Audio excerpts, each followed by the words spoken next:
জয়প্রকাশের চোখ এক ঝলকের জন্য গিয়েছিল গাছটার দিকে, আর তাতেই তার মনে হলো গাছটার একটা ডালের মধ্যে কালো মতন কি যেন একটা অবয়ব বসে তাকে লক্ষ্য করছিল, যার চোখ দুটো ছিল একেবারে করঞ্জা ফলের মতো টকটকে গাঢ় লাল। কিন্তু প্রশ্নটা করা মাত্রই সে যেন কোথায় মিলিয়ে গেল কর্পূরের মতন। এ কি, কেউ তো কোথাও নেই, কিন্তু আমার যে স্পষ্ট মনে হলো ওখানে গাছের ডালে কিছু একটা বসে আমার দিকে তাকিয়েছিল। ওটা আদতে কি ছিল, নাকি এই সবই আমার চোখের ভুল?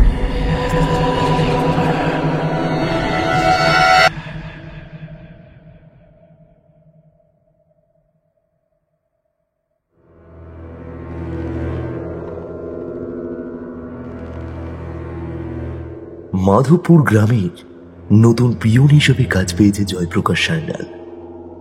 জয়প্রকাশের বয়স 28 থেকে 30-এর কাছাকাছি। তরতাজা তরুণ এক যুবক জয়প্রকাশ। জয়প্রকাশের বাড়ি মাধবপুর গ্রাম থেকে বহু দূরে। সে সবেমাত্র এই চাকরিটা পেয়েছে, তাই মাধবপুর গ্রামের একটি বাড়ি ভাড়া নিয়ে সেখানে থেকেই পিয়নের কাজ করতে আরম্ভ করেছে। জয়প্রকাশ সান্যালের টান টান পেশিবহুল পুরুষালী শরীর, মাথার চুল লম্বা লম্বা প্রায় ঘাড় পর্যন্ত নেমে এসেছে। দুই চোখের দৃষ্টির মধ্যে মিশে রয়েছে অত্যন্ত সাহসিকতা এবং একটা স্পষ্ট বীরত্বের ভাব। জয়প্রকাশ পোস্ট অফিসে বসে এক মনে খাতাপত্র ঘেটে নিজের কাজ করছিল। মাথার উপরে ঘর ঘর শব্দ করে একটানা ঘুরে চলেছে সিলিং ফ্যান। আচমকা গুড়গুড় শব্দ কানে আসতেই পাশের আধখোলা জানলাটা দিয়ে বাইরের দিকে তাকালো সে। জয়প্রকাশ দেখল বাইরের দিগন্ত বিস্তৃত প্রকৃতি জুড়ে একটা কালো মেঘের সামিয়ানা কখন যেন বিস্তার লাভ করেছে। মাধবপুর গ্রামে ছোট ছোট কুঁড়ে ঘর এবং মস্ত বড় বড় প্রকাণ্ড সব গাছগুলো যেন রীতিমতো অপরিসীম ভয়ে থরথর করে কাঁপতে আরম্ভ করেছে, কারণ আর কিছুক্ষণের মধ্যেই এক ভয়ানক বিধ্বংসী ঝড়ের যে সূচনা হতে চলেছে তা যে কোনো নিতান্ত সাধারণ বালকের পক্ষেও বলে দেওয়া এমন কঠিন কোনো কাজ নয়।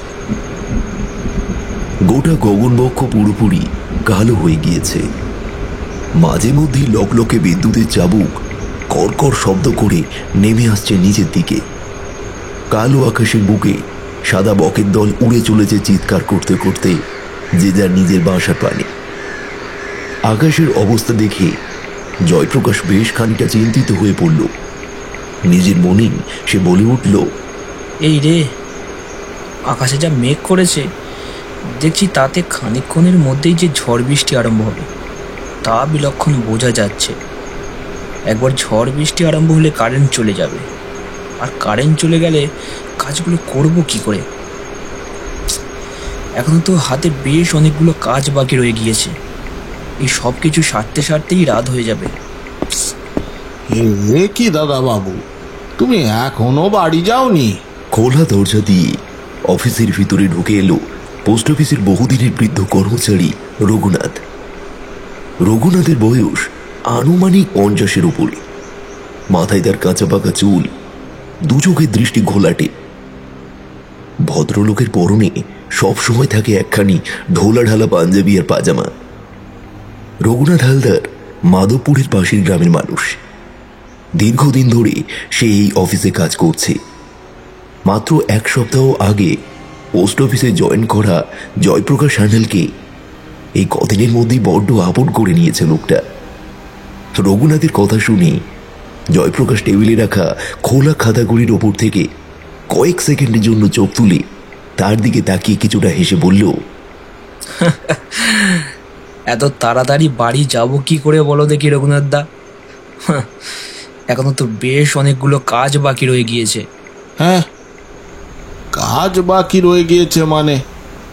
এই ঘড়ির দিকে তাকিয়ে দেখেছো কটা বাজে? দাদা বাবু, হ্যাঁ, আর একদম তুমি এখানে থাকবে না।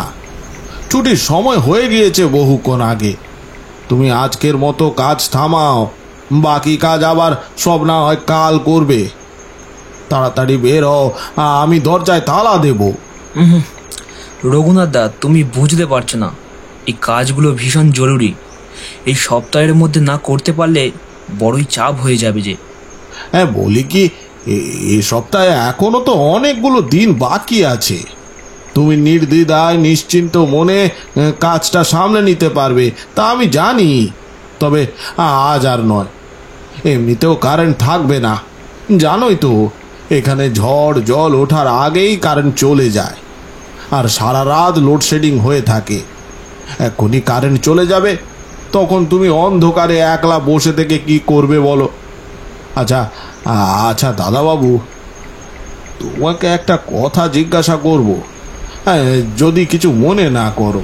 আরে তুমি এত সংকোচ বোধ করছো কেন রঘুনাথ দা? যা জিজ্ঞাসা করার আছে তা করতে পারো।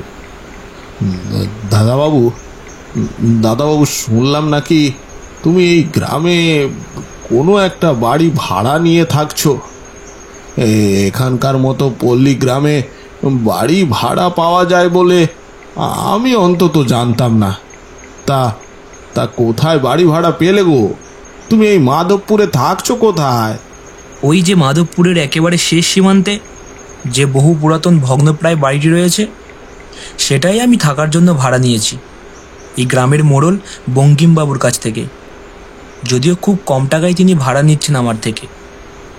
হ্যাঁ, তুমি ঠিকই বলেছ, সত্যিই এই গ্রামে কোনো বাড়ি ভাড়া পাওয়া যায় না।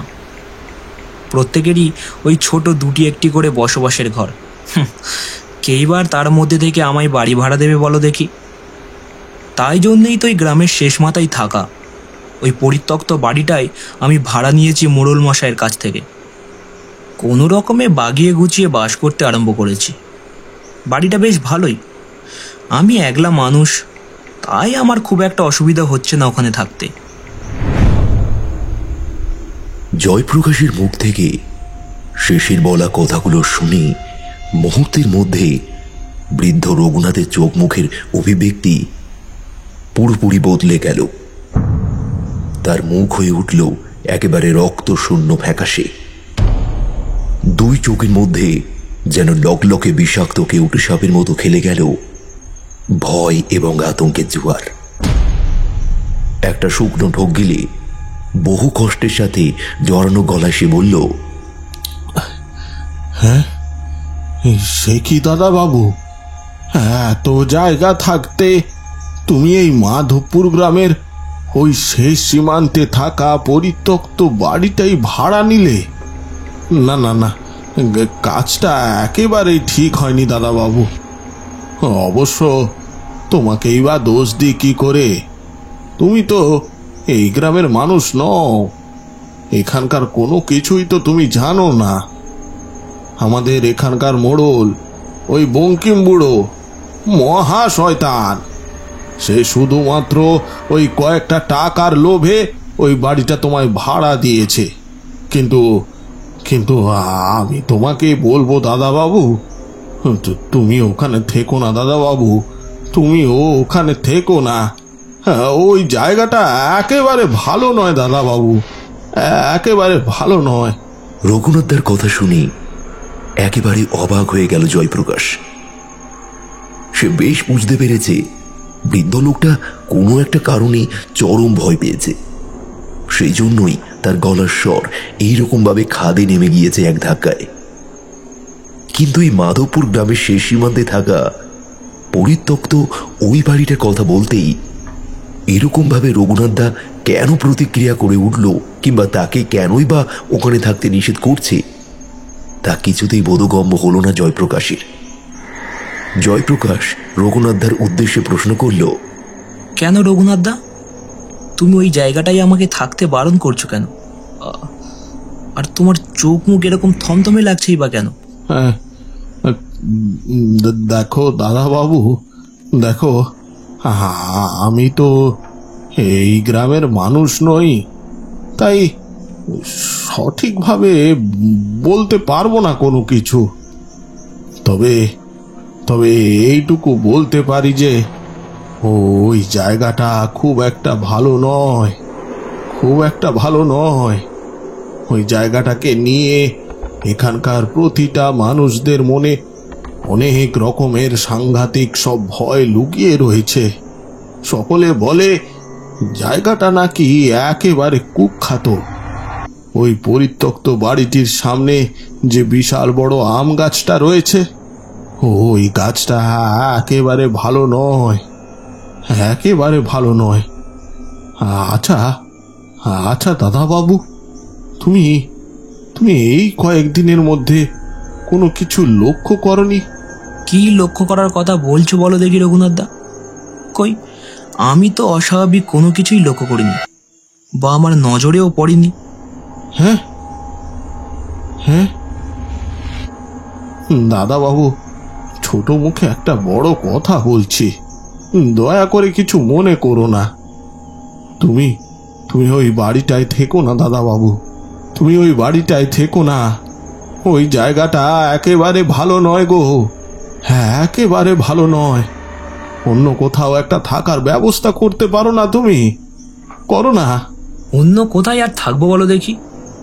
এখানে আর কোথায় বা বাড়ি ভাড়া পাবো? কেন রঘুনাথ দা, ওই জায়গাটার সমস্যা কি? হ্যাঁ হ্যাঁ হ্যাঁ হ্যাঁ হ্যাঁ, তাও ঠিক, তাও ঠিক। না না না না না, তেমন তেমন কোনো সমস্যা নেই, ভয় না পেলেই হলো। আচ্ছা আচ্ছা দাদাবাবু, আমি তোমাকে কয়েকটা কথা বলছি, মন দিয়ে শোনো আমার কথাগুলো। কখনো কোনোদিন অমান্য করো না। যতদিন তুমি এখানে ওই বাড়িতে রয়েছো, কোনোদিন রাতের বেলা বা সন্ধ্যার পর বাড়ির বাইরে একেবারে বের হবে না। চেষ্টা করবে অফিসের সমস্ত কাজ মিটিয়ে বিকেলের আলো থাকতে থাকতেই ওই বাড়ির সামনে থাকা আম গাছটা পেরিয়ে যাওয়ার। একান্তই যদি কোনো দিন সন্ধ্যা হয়ে যায়, তাহলে ওই আমতলাটা রাম নাম জপ করতে করতে পার হবে। আর আর এখন বৈশাখ মাস, প্রায় প্রত্যেক দিনই বিকালে হুটহাট করে কালবৈশাখী ঝড় উঠবে। এই সময় বড় ভয়ের, বড় সাংঘাতিক। ঝড় ঝাপটা উঠলে এখানে কারেন্ট থাকে না, সারা রাত কারেন্ট আসবে না দাদা বাবু। তুমি মোটেও ঘর অন্ধকার করে রাখবে না, মোমবাতি অথবা হ্যারিকেন জ্বালিয়ে রেখো। তবে খবরদার, ঘরের বাইরে বের হবে না রাতের আঁধারে। ওই ওই আম গাছটার দিকে ঘুণাক্ষরেও যাবে না। দরজা জানলা ভালো করে ভেতর থেকে বন্ধ করে রাখবে দাদাবাবু, ভেতর থেকে বন্ধ করে রাখবে। রাতের বেলা কোনো অদ্ভুত শব্দ যদি তোমার কানে আসে, কিংবা তোমার নাম ধরে ধরো ধরো তোমার নাম ধরে যদি কেউ ডাকে, তাহলে খবরদার, খবরদার কখনো দরজা খুলো না, খুলো না দরজা দাদাবাবু। রঘুনাথদার কথাগুলো শুনে জয়প্রকাশ পরিষ্কার বুঝতে পারল যে সে কিছু একটা জিনিস গোপন করে তাকে এই সমস্ত কথাগুলো বলল। তবে আর যাই হোক না কেন, গোটা বিষয়টার মধ্যে যে একটা ভুতুড়ে ভয় জড়িয়ে রয়েছে তা সহজেই অনুমান করতে পারল জয়প্রকাশ। ভূতের বিষয়টা ভাবতেই মুখের মধ্যে একটা তাচ্ছিল্যর অকৃত্রিম হাসি ফুটে উঠল তার। সত্যি গ্রামগঞ্জের মানুষেরা এখনো পর্যন্ত এই সমস্ত ভূত প্রেত পিশাচের মতো কিছু ভ্রান্ত অতিলৌকিক অস্তিত্বে বিশ্বাস করে। সমাজ এবং সময় দুই বদলালেও গ্রামগঞ্জের এই সকল সহজ সরল মানুষেরা আজও এই ধরনের ভ্রান্ত ধারণাগুলি মন থেকে মুছে ফেলতে পারেনি কিছুতেই। রঘুনাথদার জোড়াজুড়িতে তাকে এবার অফিসের সমস্ত কাজ আজকের মতো স্থগিত রেখে অফিসের বাইরে বের হয়ে আসতেই হলো।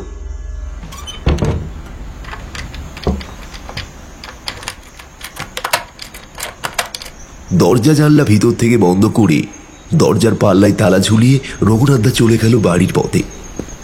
সে যাবার সময় বারবার জয়প্রকাশকে বলে গেল যাতে আর দেরি না করে। জয়প্রকাশ অত্যন্ত দ্রুততার সাথে সাইকেল চালিয়ে গ্রামের শেষ সীমান্তের ওই আম গাছটা পেরিয়ে ঘরে চলে যায়। রঘুনাথদার এমন অহেতুক মিথ্যে ভয় দেখে ছেলেটা মনে মনে বেশ মজা পেল। আচমকা এই অবস্থায় হঠাৎ তার মনে পড়ল কাঁধে ঝোলা ব্যাগটা সে আনতে একেবারেই ভুলে গেছে। ওটা এখন ওই অফিসের ভিতরেই পড়ে রয়েছে টেবিলের উপরে। অথচ ওই ব্যাগটা না হলে তো সে কিছুতেই ঘরের ভিতরে ঢুকতে পারবে না, কারণ ওই ব্যাগের মধ্যেই ঘরের দরজা খোলার চাবিকাঠিটা রয়েছে। অগত্যা তাকে আবার পুনরায় ফিরে আসতে হলো পোস্ট অফিসে। পোস্ট অফিসে তালার একটা ডুপ্লিকেট চাবিকাঠি তার কাছেও ছিল।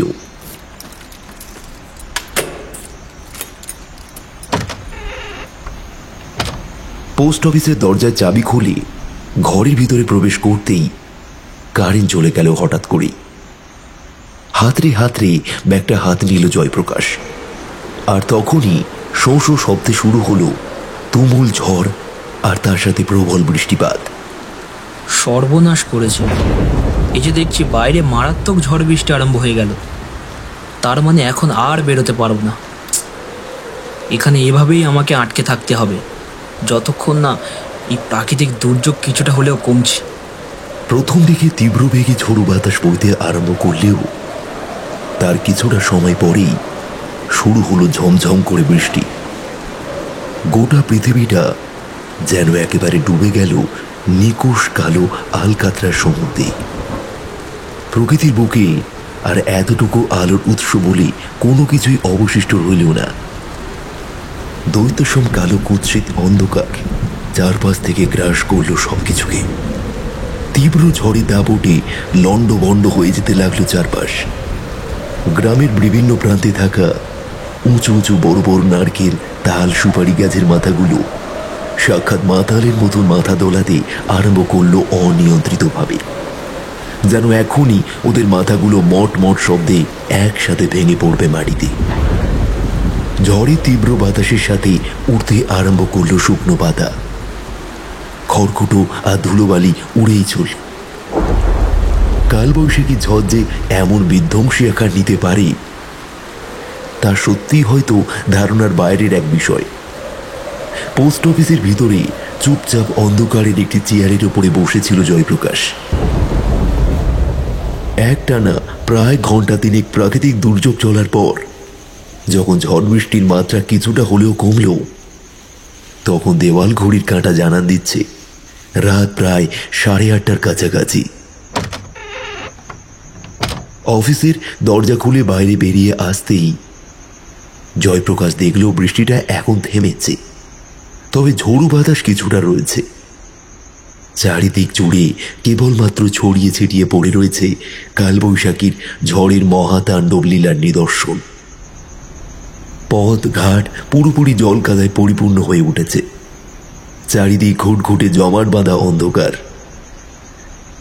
ঝোপঝাড়ের নিকটবর্তী অঞ্চলে দুটি একটি করে জোনাকি পোকা, তারা ক্ষুদ্র নীলাভ সোনালী আলোকে সম্বল করে উড়ে বেড়াচ্ছে যত্রতত্র হয়ে।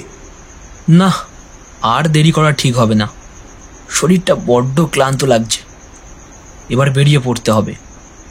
বাড়ি গিয়ে একটা লম্বা ঘুম না দিলে শরীর থেকে ক্লান্তি কিছুতেই যাবে না।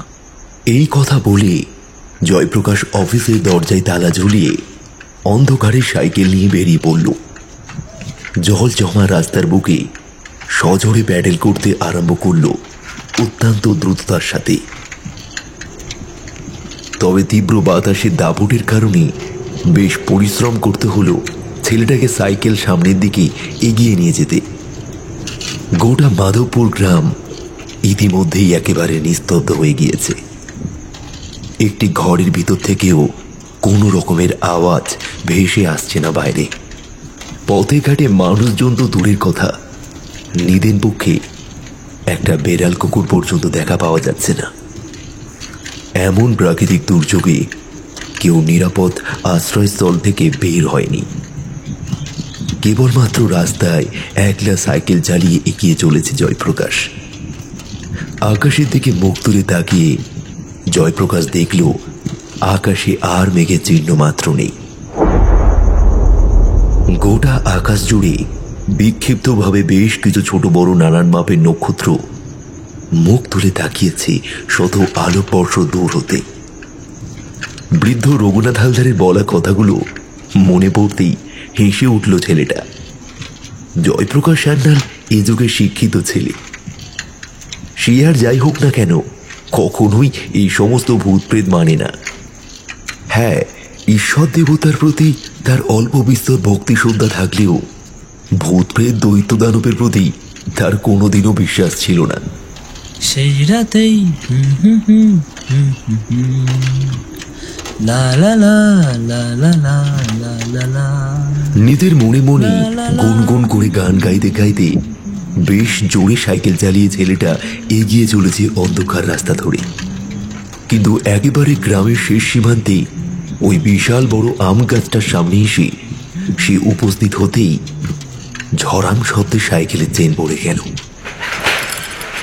একরাশ বিরক্তির সাথে জয়প্রকাশ বলে উঠল, ধুর, ভালো লাগে না, থেকে থেকে এখানেই সাইকেলের চেন পড়তে হলো। আর কিছুটা গেলেই তো ভাড়া বাড়ি, সেখানে যা হবার হতে পারতো। এবারে এই অন্ধকারের মধ্যে আমি সাইকেলের চেন লাগাবো কিভাবে? সাইকেল থেকে নেমে স্ট্যান্ড করে অন্ধকারের মধ্যে চেন লাগাতে চেষ্টা করতে আরম্ভ করলো জয়প্রকাশ। কাঁচা মাটি ভিজে রাস্তা থেকে মাত্র কিছুটা তফাতে দাঁড়িয়ে রয়েছে সেই বিশাল বড় প্রকাণ্ড প্রাচীন আম গাছটা। কিচ্ছুই দেখতে পাচ্ছি না। আম গাছের দিকে তাকাতেই কি মূর্তি যে আজ হঠাৎ কি যেন একটা হলো জয়প্রকাশের সমগ্র শরীরে। সে মাধবপুরে 7 দিন হলো এসেছে। এর আগেও বহুবার এই গাছটাকে রাতের বেলায় দেখেছে, তবে সেটা বিদ্যুতের ঝলমলে উজ্জ্বল আলোতে। কিন্তু এরকম নিকোষ কালো আধারে, এরূপ নৈশ পরিবেশে এইভাবে গাছটাকে সে আগে কখনো দেখেনি। প্রকাণ্ড বড় আম গাছটা নিজের একাধিক শাখা প্রশাখা বিস্তার করে বেড়ে উঠেছে। গাছটার বয়স যে বর্তমানে আসলে ঠিক কত তা হয়তো কেউই বলতে পারবে না সঠিকভাবে। গাছটার দিকে তাকাতেই আবার রঘুনাথদার বলা কথাগুলো মনে পড়ে গেল জয়প্রকাশের।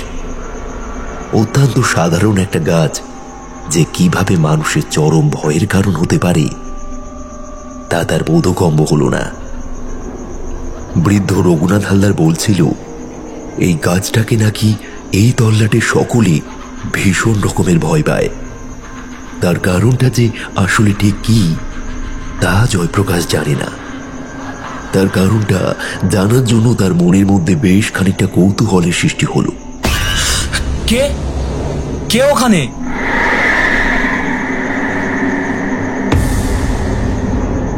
জয়প্রকাশের চোখ এক ঝলকের জন্য গিয়েছিল গাছটার দিকে, আর তাতেই তার মনে হলো গাছটার একটা ডালের মধ্যে কালো মতন কি যেন একটা অবয়ব বসে তাকে লক্ষ্য করছিল, যার চোখ দুটো ছিল একেবারে করঞ্জা ফলের মতো টকটকে গাঢ় লাল। কিন্তু প্রশ্নটা করা মাত্রই সে যেন কোথায় মিলিয়ে গেল কর্পূরের মতন। এ কি, কেউ তো কোথাও নেই, কিন্তু আমার যে স্পষ্ট মনে হলো ওখানে গাছের ডালে কিছু একটা বসে আমার দিকে তাকিয়েছিল। ওটা আদতে কি ছিল, নাকি এই সবই আমার চোখের ভুল? চোখের ভ্রম ভেবে আবার নিজের কাজে মনোনিবেশ করল জয়প্রকাশ।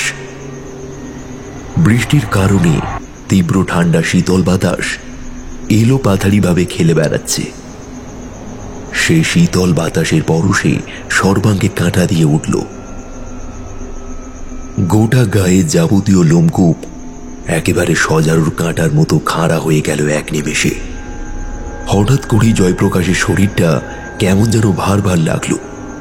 বুকের মধ্যে কি যেন একটা অশনি আতঙ্ক একটু একটু করে দানা পাকিয়ে উঠল ক্রমশ। তার অন্তরাত্মা যেন তাকে বলতে চাইল এ স্থান ছেড়ে এই মুহূর্তে চলে যেতে, না হলে যে কোনো সময় যা কিছু বিপদ আপদ ঘটে যেতে পারে।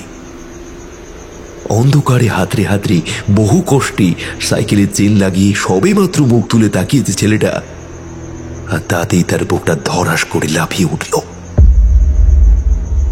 মনে হলো এক লাফে হৃৎপিণ্ড যেন একেবারে গলার কাছে এসে আটকে গিয়েছে।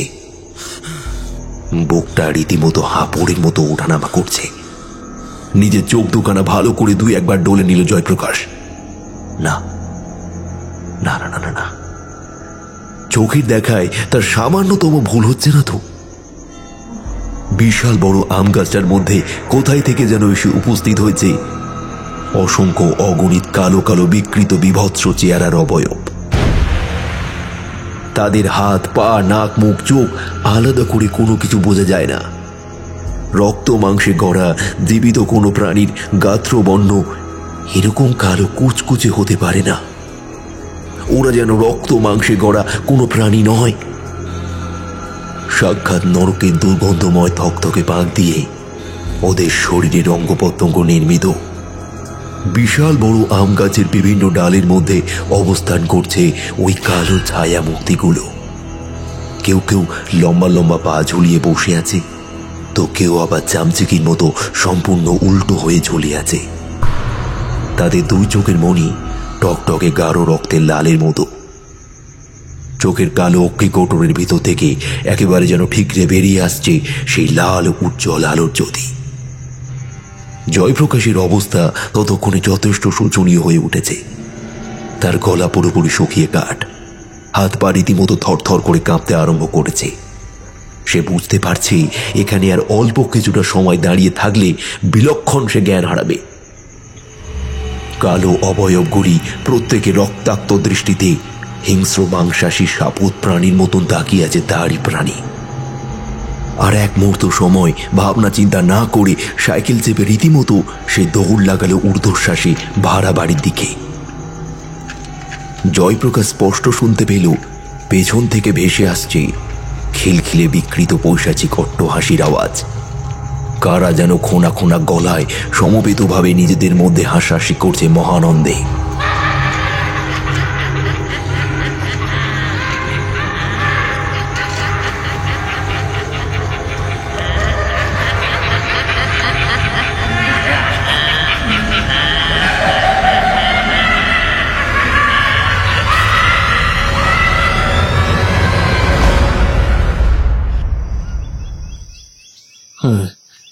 দাদাবাবু, দাদাবাবু, এই যে তোমার চা। আরে ও দাদাবাবু, দাদাবাবু, আরে তোমার চাটা রাখলাম। আচ্ছা আচ্ছা, কি ব্যাপার বলো দেখি? আজ সকাল থেকেই দেখছি তুমি কেমন যেন অন্যমনস্ক হয়ে রয়েছো। হ্যাঁ, বলি কি, কোনো কিছু কি হয়েছে? রাতের বেলায় সঠিকভাবে ঘুমাওনি নাকি? চোখ মুখ এরকম ভেতরে ঢুকে গিয়েছে কেন? বলি কি, চোখের তলা একেবারে কালো হয়ে গিয়েছে তো। অফিসের চেয়ারে বসে মাথায় হাত দিয়ে চোখ বন্ধ করে চুপচাপ গতকাল রাতে ঘটে যাওয়া ঘটনাগুলোর কথা বারবার ভেবে চলেছিল জয়প্রকাশ। আচমকা এমন সময় টেবিলের ওপরে চায়ের পেয়ালা নামিয়ে রেখে রঘুনাথদা কথাগুলো বলল। গতকাল রাতে সারা রাত কারেন্ট ছিল না। সেই যে ঝড় জলের সময় লোডশেডিং হলো, তারপর থেকে তো আর কারেন্ট আসেনি সকালের আগে পর্যন্ত। আর এই সময়টায় কিভাবে যে জয়প্রকাশ ওই বাড়িতে একলা কাটিয়েছে তা শুধুমাত্র সে আর স্বয়ং ঈশ্বর জানেন, তাছাড়া আর অন্য কেউ নয়। গতকাল সারা রাত দুই চোখের পাতায় এক করতে পারেনি সে। জয়প্রকাশের কেবলই বারবার মনে হয়েছে তার ভাড়া বাড়ির বন্ধ দরজা জানলার ওপরে কারা যেন তীক্ষ্ণ ধারালো নখের দ্বারা আঁচড় কাটছে, কারা যেন কিলকিল করে হাসছে, সরসর করে চলাফেরা করছে। জয়প্রকাশ একবার ভেবেছিল দরজা খুলে বাইরে বেরিয়ে বিষয়টা আসলে কি ঘটছে তা সে দেখবে, কিন্তু তখনই তার মস্তিষ্ক ভেসে উঠেছে রঘুনাথদার বলা কথাগুলো। সাবধানতার বাণী তার মস্তিষ্কে ভেসে উঠতেই সে আর কিছুতেই রাতের অন্ধকারে দরজা খুলে বাইরে বের হয়নি। জয়প্রকাশ কোনো মতেই বুঝতে পারছে না গতকাল রাতের পূর্বে 7-7টা রাত সে কাটিয়েছে ওই একই বাড়িতে, কিন্তু হঠাৎ করে কাল রাতে কি এমন ঘটল যার কারণে তার এইরকম অভিজ্ঞতা হলো?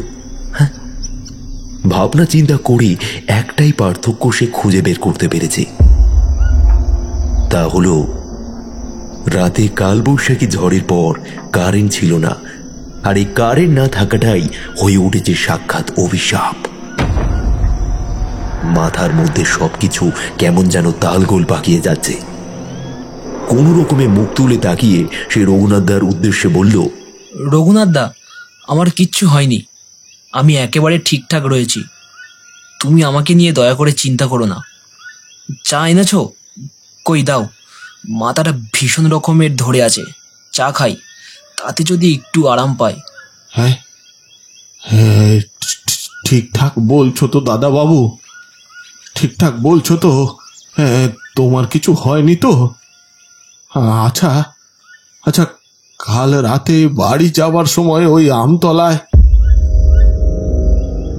মুখের কথা শেষ হবার পূর্বেই কথা থামিয়ে দিল রঘুনাথ হালদার। বৃদ্ধ মানুষটা ভয়ার্ত দৃষ্টিতে তাকিয়ে দরজা দিয়ে বেরিয়ে গেল সোজা অফিস ঘরের বাইরে।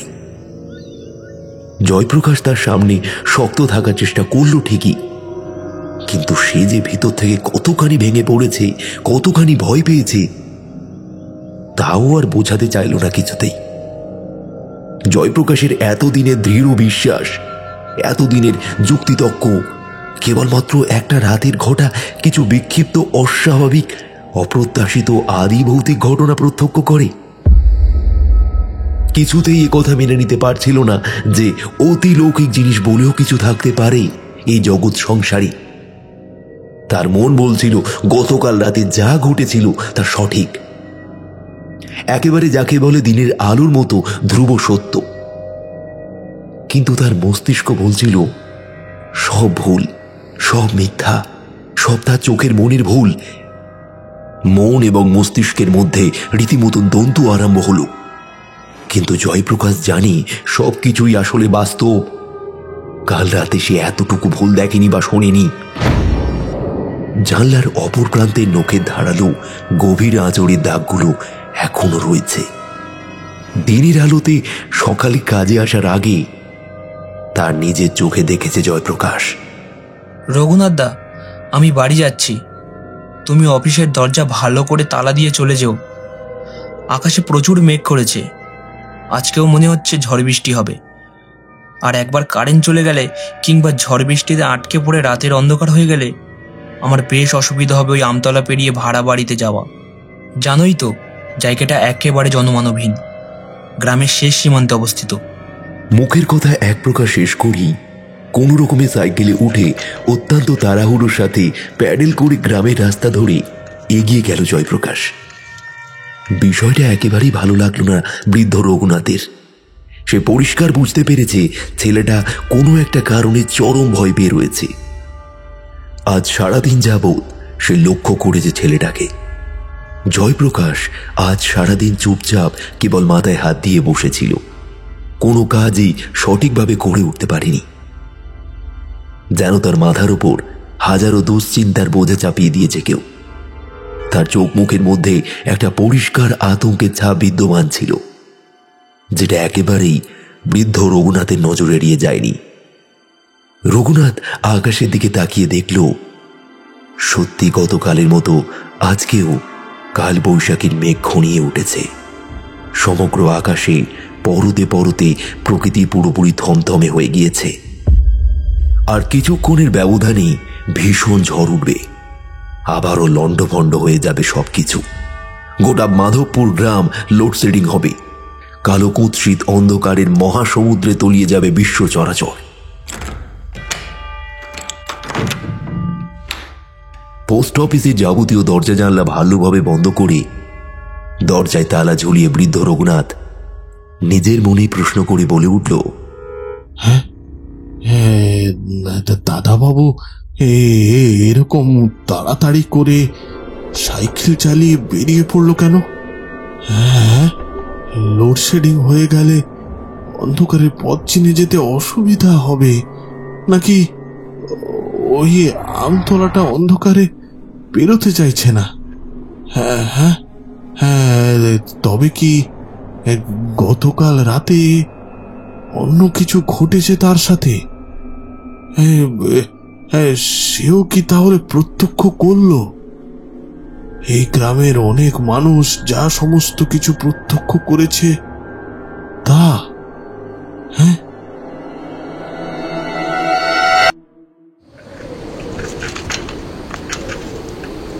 সজোরে সাইকেল চালিয়ে জয়প্রকাশ যখন আমতলায় এসে উপস্থিত হলো, ঠিক তখনই লোডশেডিং হলো। রাস্তার দুই ধারে বহু তফাতে তফাতে জ্বলতে থাকা সাদা বৈদ্যুতিক বাতির আলোগুলো একসাথে দপদপ করে কেঁপে নিভে গেল। শোঁ শোঁ শব্দে ঝোড়ো বাতাস বইতে আরম্ভ করল। শিশির বিন্দুর মতো ফোঁটা ফোঁটা ঘাম জন্ম নিল জয়প্রকাশের কপালে। কম্পমান হাতে কপালের ঘাম মুছে সেই একরকম কাঁপতে আরম্ভ করল এবং নিজের মনে বলল, হায় ঈশ্বর, এখনই লোডশেডিং হতে হলো। হে ভগবান, তবে কি আজকেও আমার সাথে কোনো ভয়ানক অভিজ্ঞতা ঘটতে চলেছে? জয়প্রকাশের গলা ক্রমশ শুকিয়ে আসছিল। বুকের বাম পাশে তিলে তিলে ছড়িয়ে পড়ছিল একটা শিরশিরে অজানা অনুভূতি।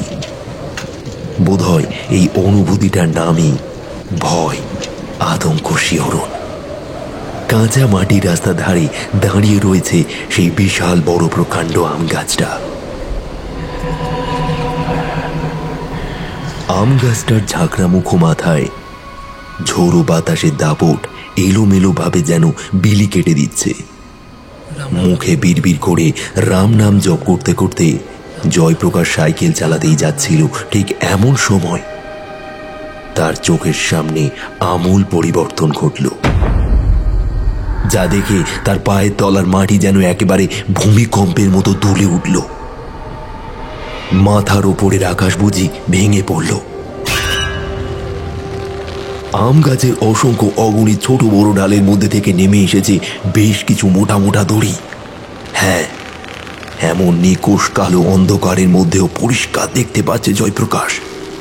হয়তো একটানা বেশ কিছুটা সময় অন্ধকারে থাকার কারণেই ওর চোখ পুরোপুরি শুয়ে গেছে আঁধারে।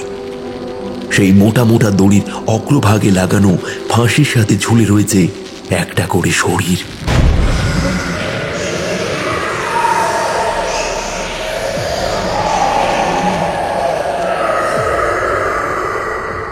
ক্যাচ ক্যাচ শব্দ করে দুলছে প্রত্যেক শরীরগুলো। প্রাণীর নিথর মানব শরীরগুলো কি ভীষণ রকমের নির্মম হিংস্র রক্তাক্ত দৃষ্টিতে তাকিয়ে রয়েছে জয়প্রকাশের দিকে। কালো কুচকুচি অবয়বগুলির প্রত্যেকের চোখের মনি টকটকে লাল। শত সহস্র মানুষের দেহ ঝুলে রয়েছে আম গাছটার বিভিন্ন ডাল থেকে। জয়প্রকাশের হাত থেকে খসে পড়ল সাইকেলটা। ঝড়াম শব্দে মাটির বুকে আঁচড়ে পড়ল সেটা। বাতাসের দাপট ইতিমধ্যে আরো বৃদ্ধি পেয়েছে। কালো আকাশের বুকে লকলকে বিদ্যুতের শিখা গর্জন করে এক প্রান্ত থেকে অপর প্রান্তের প্রতি চলে যেতেই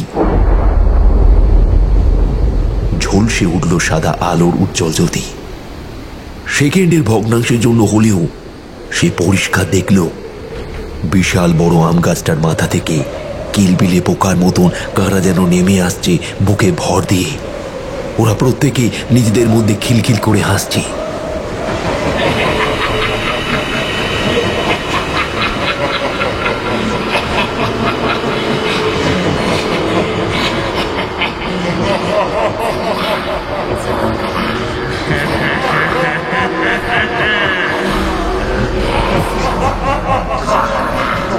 কি সব যেন অজানা ভাষায় খোনা গলায় কথা বলছে। আকাশের বুকে আবার মেঘ চমকালো। সাথে সাথে তৃতীয়বারের মতো অন্ধকার প্রকৃতির কয়েক সেকেন্ডের জন্য ঝলসে উঠল সাদা বিদ্যুতের উজ্জ্বল আলোক শিখা। আর তাতেই জয়প্রকাশ যা দেখল তাতে তার বুক ঠেলে উঠে এলো একটা তীব্র আর্তনাদ। বেশ কিছু কালো কুচকুচে শরীর নেমে এসেছে আম গাছের গুঁড়ি বেয়ে মাটিতে।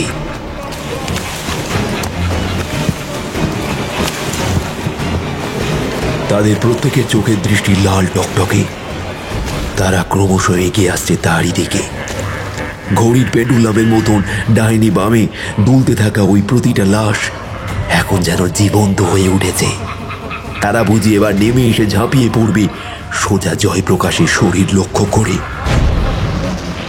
জয়প্রকাশ স্পষ্ট বুঝতে পারল যে কাল রাতে এরাই ধারালো নখ দিয়ে আঁচড় কেটেছে ওই বাড়ির দরজা জানলায়, এবং সে এটাও উপলব্ধি করতে পারল যে হুবহু মানুষের মতো দেখতে হলেও এরা কেউ আসলে মানুষ নয়। কারণ কোনো রক্ত মাংসে গড়া জীবন্ত মানুষ কখনোই এরকম হতে পারে না। আর নয়, আর সহ্য করতে পারল না ছেলেটা। দুই চোখ বন্ধ করে দুই কানে হাত চাপা দিয়ে চিৎকার করে উঠল একেবারে পাগলের মতন।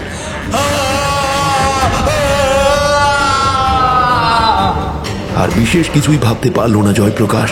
একেবারে হিতাহিত জ্ঞান শূন্যর মতন অবস্থা হলো ছেলেটার। জীবনে কখনো কোনোদিন এর পূর্বে এইরকম ভয়ানক হাড়িম করা পরিস্থিতির মুখোমুখি সে হয়নি। জয়প্রকাশ পরিষ্কার বুঝতে পারল এবার ওই পিশাচের দল তার উপরই আক্রমণ করবে। তার রক্ত মাংসের নরম শরীরটা একেবারে ছিঁড়ে ফুঁড়ে খাবে। নিকষ কালো অন্ধকারের মধ্যেও চকচক করছে তাদের তীক্ষ্ণ ধারালো দাঁতের শাড়ি। মুখ গহ্বরের ভিতর থেকে বেরিয়ে এসেছে লকলকে বিষাক্ত সাপের মতন কালো কুচকুচে জিভ। সেই জিভ থেকে টুপ টুপ শব্দে চুইয়ে পড়ছে লালা রস। সাইকেল ফেলে রেখে ফিরতি পথে পিছন ফিরে দৌড়ানোর চেষ্টা করলো ছেলেটা, কিন্তু পারল না। ওর পা দুটো মাটির সাথে অদৃশ্য কোনো আঠায় একেবারে আটকে গিয়েছে। এতটুকু নড়াচড়াও করার ক্ষমতা ওর দেহে অবশিষ্ট নেই। বর্তমানে সামনের ভাড়া বাড়িতে যেতে পারবে না সে কিছুতেই, কারণ সেখানে যেতে গেলে তাকে এই আম গাছটা পার হতেই হবে। জয়প্রকাশ কেবল জড়বস্তুর মতো ঠাঁই দাঁড়িয়ে অপেক্ষা করতে লাগলো অন্তিম নিঃশ্বাস ত্যাগের জন্য। আম গাছ থেকে নেমে আসা ওই কালো বিকৃত অবয়বগুলি এবার তার উপর ঝাঁপিয়ে পড়তেই যাবে। ঠিক এমন সময় একটা আশ্চর্যজনক ঘটনা ঘটল। জয়প্রকাশ দেখল জ্বলন্ত আগুনের মশাল হাতে নিয়ে পিছন থেকে কে যেন ছুটে আসছে তার দিকে। দাদাবাবু, আমি এসে গেছি। তোমার কিচ্ছু হবে না দাদাবাবু, আমি আসছি দাদাবাবু, কিচ্ছু হবে না তোমার। দাদাবাবু, আমি আসছি, আমি এসে গেছি দাদাবাবু। জয়প্রকাশ শুনতে পেলেও কানে তালা ধরিয়ে দেওয়ার মতো প্রবল শব্দে বাজ পড়ল। খুব কাজে পিঠে কোথাও একটা পড়েছিল মনে হয়। পায়ের তলার মাটি একেবারে দুলে উঠল। চোখ ধাঁধানো সাদাটি আলোয় ভর্তি হয়ে গেল চতুর্দিক। ছেলেটা ছিটকে মাটির ওপরে রীতিমতো আছড়ে পড়ল। রাস্তা ধুলো বালি চোখের মধ্যে ঢুকে গিয়ে হু হু করে চোখ জ্বলতে আরম্ভ করল। ধীরে ধীরে জ্ঞান হারালো জয়প্রকাশ। চোখের সামনের অস্পষ্ট দৃশ্যপট পুরোপুরি অন্ধকার হয়ে এলো।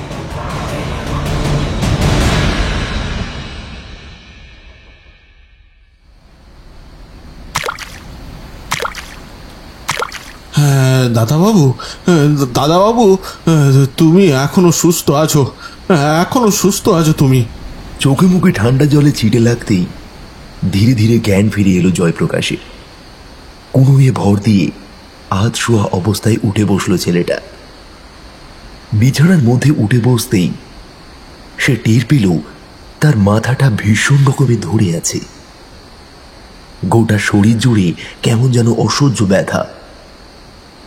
অন্ধকার ঘরটার মধ্যে জ্বলছে একটা ছোট্ট টিমটিমে লণ্ঠন। বাইরে ঝড়ের দাপট এখনো কানে আসছে। বিছানার ওপর তার ঠিক মুখোমুখি বসে আছে বৃদ্ধ রঘুনাথ হালদার। জয়প্রকাশ মাথায় হাত দিয়ে রঘুনাথের উদ্দেশ্যে বলল, রঘুনাথ দা, আমি কোথায়? এটা কার বাড়ি? হ্যাঁ, দাদাবাবু, তুমি একেবারে সুস্থ স্বাভাবিক অবস্থায় রয়েছো। হ্যাঁ, না চিন্তা করো না, এটা আমার বাড়ি। আমি তোমাকে ওখান থেকে এখানে নিয়ে এসেছি। তুমি একটু বসো, খানিকটা সময় বিশ্রাম নাও। আমি বরং তোমার জন্য এক গ্লাস দুধ আনি। দেখবে শরীরটা অনেক ভালো লাগবে। হ্যাঁ।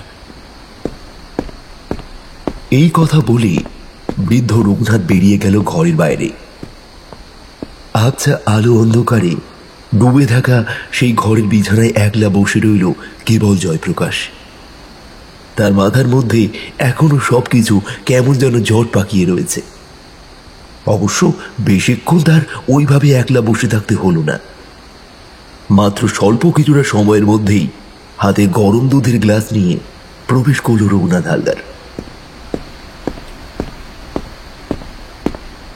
রঘুনাথদার হাত থেকে দুধের গ্লাস নিয়ে সবটুকু দুধ ঢকঢক করে পান করল তরুণ যুবক জয়প্রকাশ। তারপর রঘুনাথদার দিকে তাকিয়ে সে প্রশ্ন করতেই যাবে, কিন্তু তার আগেই রঘুনাথদা বলে উঠল, তুমি আমাকে মার্জনা করো দাদা বাবু, আমি তোমাকে আসল সত্যি ঘটনাটা বলতে পারিনি। সত্যি কথাটা বলার সাহস হয়নি আমার। আমি জানতাম সত্যিটা, আমি জানতাম। তখন আমি যদি তোমাকে বলতাম তাহলে তাহলে তুমি কিছুতেই আমার কথা বিশ্বাস করতে না। হাসি ঠাট্টা মজা করতে আমার বলা কথাগুলোকে নিয়ে। তবে তবে আমি তোমাকে বারবার সাবধান করেছিলাম, সতর্ক করতে চেয়েছিলাম। তোমার কোনো রকম ক্ষতি হোক তা আমি একেবারেই চাইনি। মাধবপুরের ওই আম গাছটাকে গ্রামের প্রবীণ মানুষেরা সাক্ষাৎ মূর্তিমান অভিশাপের চোখে দেখে। আজ থেকে বহু বছর আগে, ওই ব্রিটিশ আমলে, ওই যে আম গাছটা, ওই আম গাছের মধ্যে ইংরেজ সাহেবেরা একাধিক মানুষকে ফাঁসি দিয়েছিল। শোনা যায় সেই সমস্ত মানুষদের অতৃপ্ত আত্মারা আজও মুক্তি পায়নি। মাধবপুর গ্রামের সকল বৃদ্ধের দল ওই গাছকে ফাঁসি গাছ বলে ডাকে।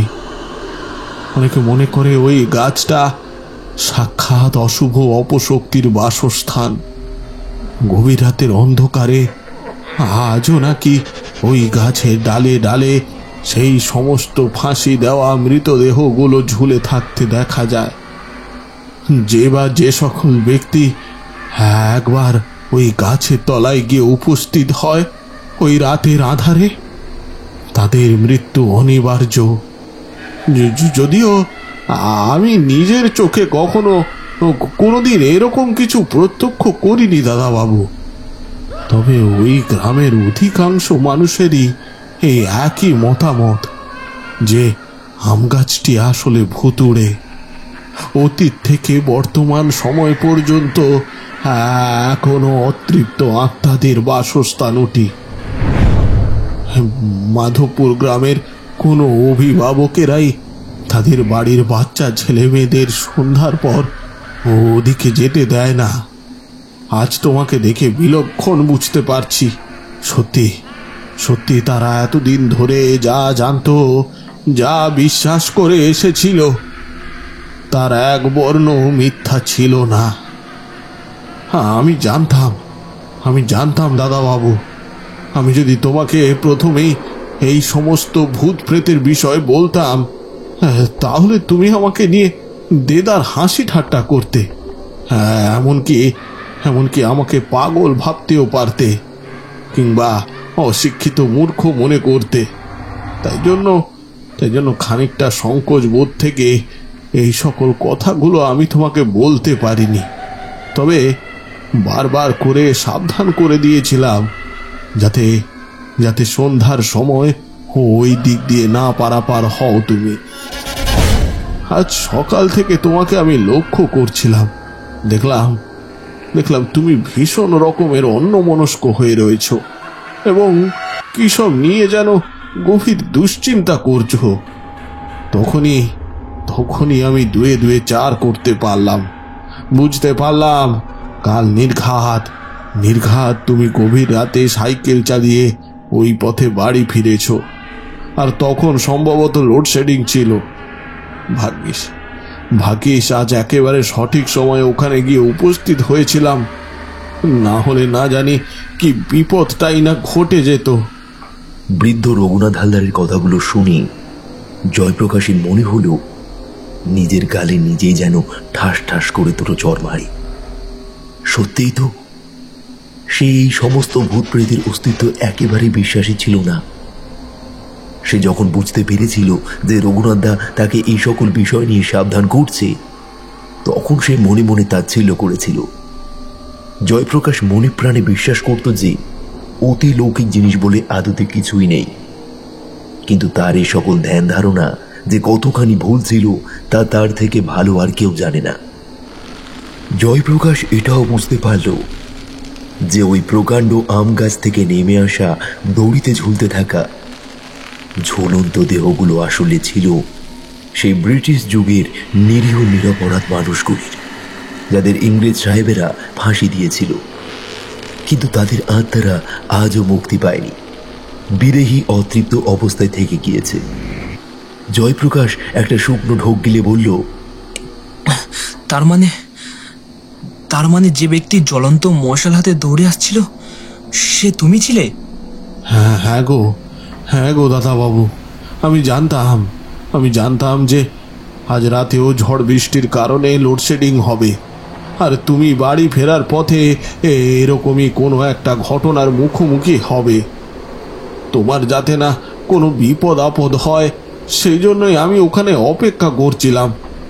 বিপদ বুঝে জ্বলন্ত মশালের আগুন জেলে তোমার দিকে দৌড় লাগালাম, আর ঠিক তখনই তুমি জ্ঞান হারিয়ে মাটিতে লুটিয়ে পড়লে। রঘুনাথ দা, তুমি আমাকে একটা কথা বলো, যে ওখানে ভুতুরে আম গাছটার সন্নিকটে ওই বাড়িটি আসলে কার ছিল? ওই বাড়িটার বয়সের কোনো গাছ পাথর নেই গো দাদা বাবু, কোনো গাছ পাথর নেই। গ্রামের মানুষদের মুখ থেকে শুনেছি ওটা নাকি কোনো একটা গ্রামবাসীরই বাড়ি ছিল, কিন্তু যখন থেকে ওই আম গাছে ফাঁসি দেওয়া শুরু হয়েছিল ঠিক তখন থেকেই ভূতের উপদ্রবে বাড়ির আসল মালিকেরা বাড়ি ছেড়ে পালিয়ে গিয়েছিল রাতারাতি। হ্যাঁ, তারপর থেকে ওই বাড়িটা ওইভাবে পড়ে রয়েছে পরিত্যক্ত অবস্থায়। জয়প্রকাশ রঘুনাথ দা দুই হাত জড়িয়ে ধরে কাতর কণ্ঠে বলল, সত্যি রঘুনাথ দা, তুমি আজ আমার জন্য যা করলে সেটা হয়তো নিজের একান্ত কোনো আপনজনের জন্য করে না। এইভাবে নিজের জীবন বাজি রেখে অন্যের প্রাণ বাঁচানো, সত্যি এর থেকে বোঝা যায় তোমার মন আসলে ঠিক কতখানি উদার। রঘুনাথ দা, আমি মনস্থির করেছি কাল সকাল হলেই আমি এই গ্রাম ছেড়ে আমার বাড়ি ফিরে যাব। এখানে ওই ভুতুরে জায়গায় থেকে আমি আর কাজ করব না। না, তোমার কোনো চিন্তা নেই গো দাদা বাবু, সব অভিশাপ এত বছর পর একেবারে কেটে গিয়েছে। শতাব্দী প্রাচীন অভিশাপের ধ্বংস হয়েছে এত বছর পর। বাজ পড়ে গোটা আম গাছটা একেবারে ঝলসে গিয়েছে। আম গাছের একটি পাতাও আর সবুজ নাই, সব পুড়ে ছাই হয়ে গিয়েছে। তুমি তখন অজ্ঞান হয়ে গিয়েছিলে, তাই হয়তো বুঝতে পারোনি ওই আম গাছে বাজ পড়েছিল। এবার থেকে তুমি ওই বাড়িতে নির্দ্বিধায় নির্ভয়ে থাকতে পারবে। ভুতুড়ে আম গাছটাই যখন আর রইল না, তখন হয়তো ভয় পাওয়ারও আর কোনো কারণ নেই।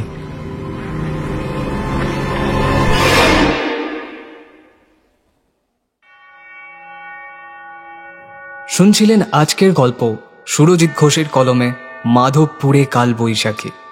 আজ গল্প পাঠে তন্ময় এবং গল্পের সূত্রধার আমি প্রকাশ।